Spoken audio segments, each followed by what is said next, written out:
Hari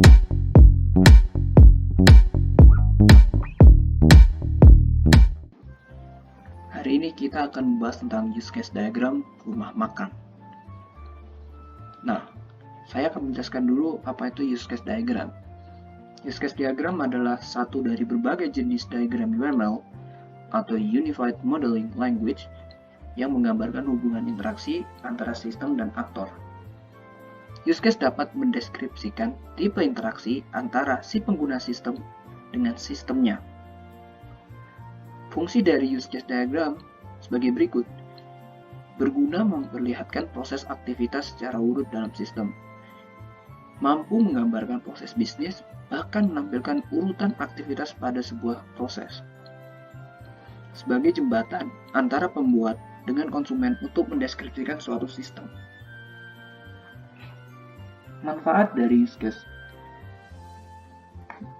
antaranya adalah menggunakannya sebagai kebutuhan verifikasi, menjadikan gambaran dari sebuah sistem, karena setiap sistem yang dibangun harusnya memiliki interface. Mengidentifikasikan siapa saja yang dapat berinteraksi dengan sistem, serta apa yang dapat dilakukan oleh sistemnya. Dan saya akan membahas tentang apa saja komponen use case diagram. Komponen-komponen pada use case diagram diantaranya sebagai berikut. Sistem. Sebuah sistem digambarkan dalam bentuk persegi. Nah, di gambar ini, kota sistem informasi rumah makan pinggir sawah ini adalah yang berbentuk kota adalah sistemnya. Fungsinya untuk membatasi use case dengan interaksi dari luar sistem. Pada sistem pada umumnya diberikan label yang sesuai. Namun umumnya sistem ini tidaklah diberi gambaran karena dia tidak terlalu memberikan makna pada sebuah diagram. Aktor. Nah, aktornya di sini kita contohnya seperti ini. Ada admin, ada pelanggan, ada kasir, dan pimpinan. Nah, ini adalah aktor. Banyak yang berspekulasi bahwa aktor adalah bagian dari diagram. Padahal, apabila kita mencari informasi lebih dalam mengenai soal ini, ternyata aktor bukanlah bagian dari diagram. Peran aktor sangatlah penting. Tentunya, menciptakan use case jadi lebih mudah. Fungsi aktor menjelaskan siapa saja yang berinteraksi dengan sistem. Aktor akan memberikan informasi kepada sistem, serta menerima informasi dari sistem. Keduanya bisa terjadi secara bersamaan. Setelah itu kita akan membahas simbol-simbol dari use case diagram. Nah, simbol sendiri adalah aktor. Aktor ini mewakili peran orang, sistem yang lain, atau alat ketika berkomunikasi dengan use case. Di sini, sistem informasi rumah makan pinggir sawah ada aktornya admin, pelanggan, kasir, dan pimpinan. Setelah itu ada simbol use case yang berbentuk lingkaran ini. Use case sendiri adalah interaksi antara sistem dengan aktor. Ada asosiasi, ini seperti ini gambarnya asosiasi.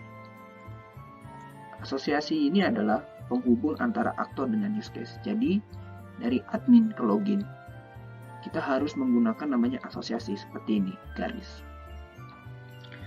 Setelah itu ada generalisasi. Generalisasi menunjukkan spesialisasi aktor untuk dapat berpartisipasi dengan use case.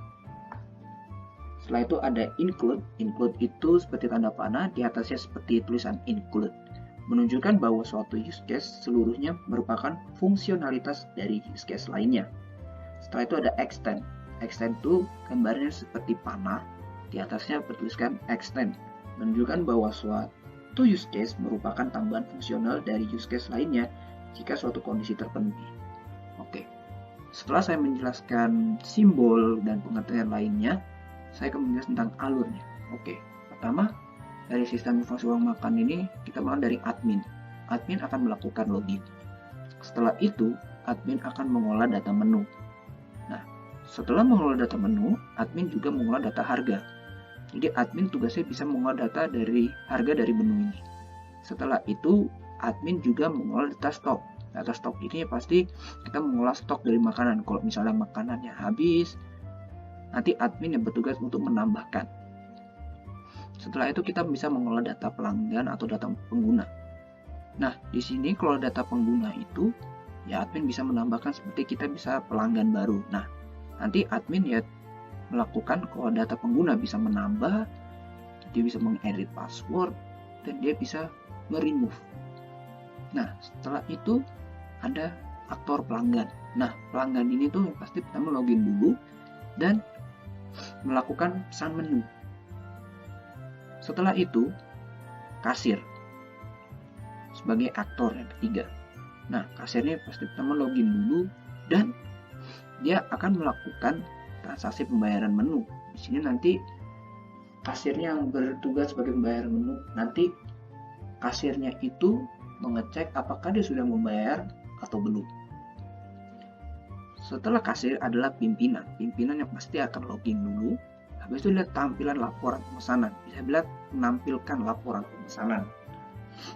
Selain menampilkan laporan pemesanan, pimpinan juga menampilkan laporan pembayaran di sini. Oke, sekian dari saya. Terima kasih. Assalamualaikum warahmatullahi wabarakatuh. Dan selamat pagi, siang, sore, dan malam.